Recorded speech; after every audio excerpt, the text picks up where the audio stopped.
Hey, it's the world. Today we're going to talk about fear and limiting thoughts.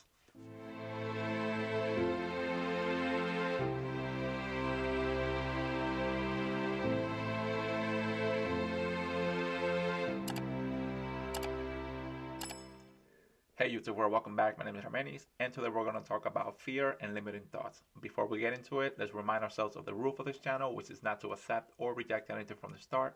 Allow for the information to come in, digest that information, and then push it out with a decision, whether you're accepting it, rejecting it, or maybe just accepting parts of it and getting rid of the other one. No wrong answers here. I also want to take a moment and say thank you to everyone that has subscribed to the channel. We reached 100 subscribers, and I'm very grateful to that. Thank you for watching. Thank you for your comments. Thank you for subscribing. Those that are watching and not subscribing, please do so we can continue to grow this community and grow together as individuals. But I very much want to say thank you for that.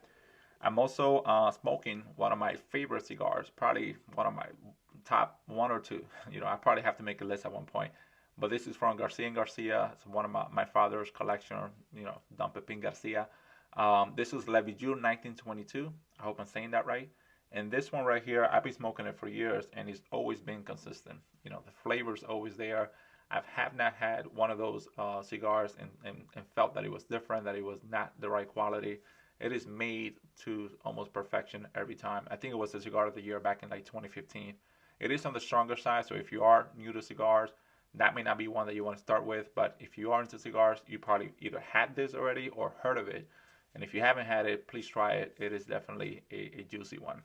But to get back to the topic in regards to fear and limiting thoughts, and we normally correlate this two with there's a negative perception behind fear and limiting thoughts, and rightfully so, right? So fear normally keeps us from taking the steps forward that we need to in order to make changes in our lives, to break barriers, to meet milestones, right? We all want to grow as individuals, personally and professionally, and fear and limiting thoughts, have a negative perception because those are the things that we correlate to blocking us, right?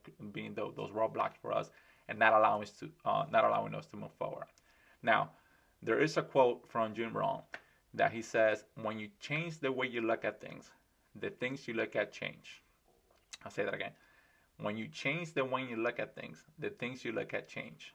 Now, if we choose to look at fear and limited thoughts from another angle and look at them as a positive indicator of when we are at the edge of our comfort zone, right? In which we at that moment have to make a decision to either jump or stay put, right? So if we stay put, we stay within our comfort zones. But if we make that jump, we're going to dive into a new world, right? With the hopes of expanding that comfort zone.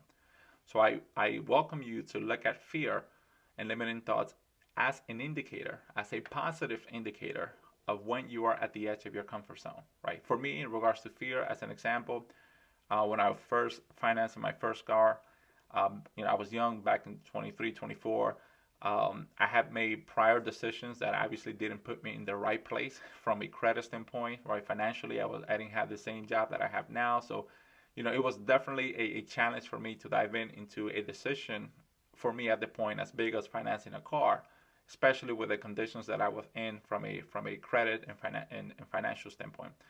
But at that moment, I realized that I was at the edge of my comfort zone, that for me to grow, I need to challenge myself, I need to remove fear, and I need to take that step forward. Luckily, I did. Luckily, I was able to make that decision and jump. And it wasn't easy, right? Nothing, every time you step out of your comfort zone doesn't guarantee that it's going to be easy. It's going to be a struggle, right? Change itself can be a struggle, but you have to be persistent. You have to push through it. And eventually, guess what? Eventually that becomes your norm. That becomes your comfort zone. You get to expand it, but you have to make the jump.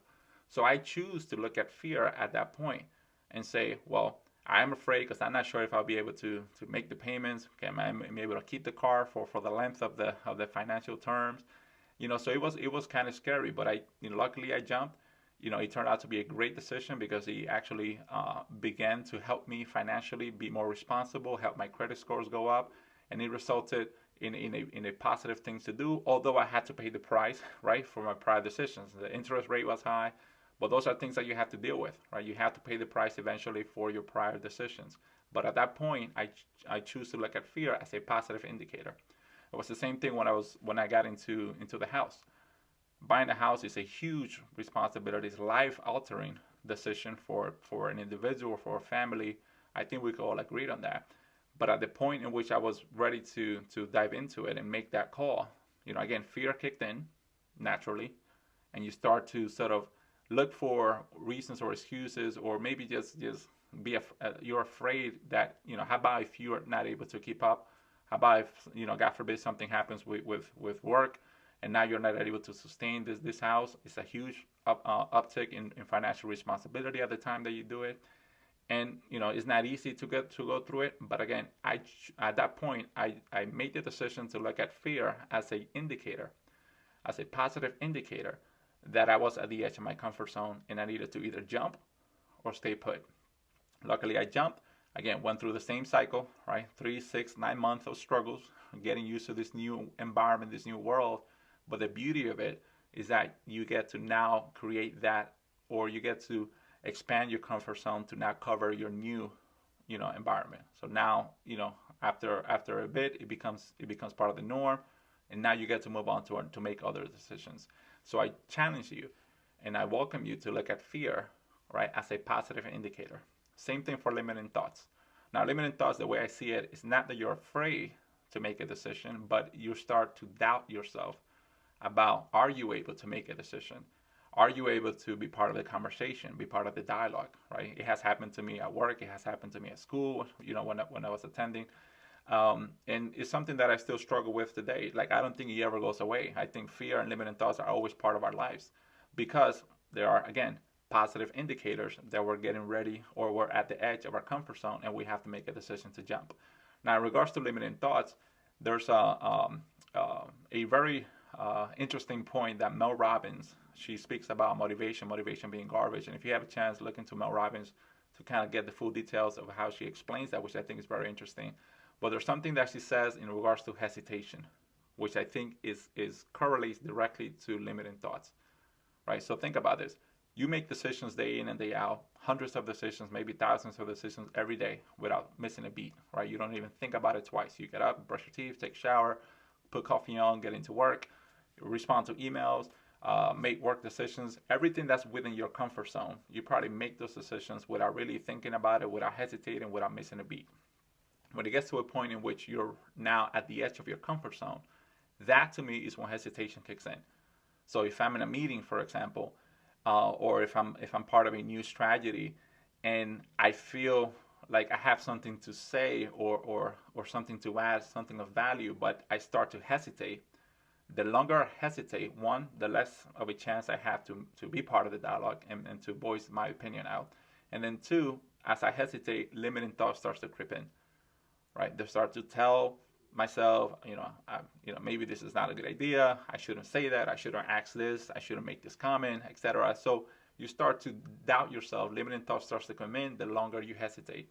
So find a way to, once you get to the point of hesitation, you realize that, hey, I'm at the edge of my comfort zone here, and I have to make a decision whether to jump or not. If I jump, I'm going to be part of the dialogue. If I don't jump, I'm going to keep these things inside me, keep those limiting thoughts, and doesn't help my confidence level as I go on.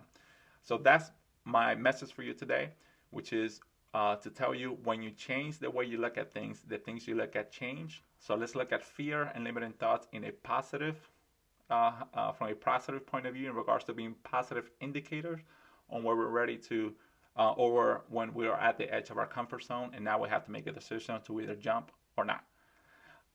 So thank you so much for your time. I appreciate every one of you spending a couple of minutes to watch these videos. Please leave your comments. Again, if you have not subscribed to the channel, please do so we can continue to grow this community. And thank you. Until the next time.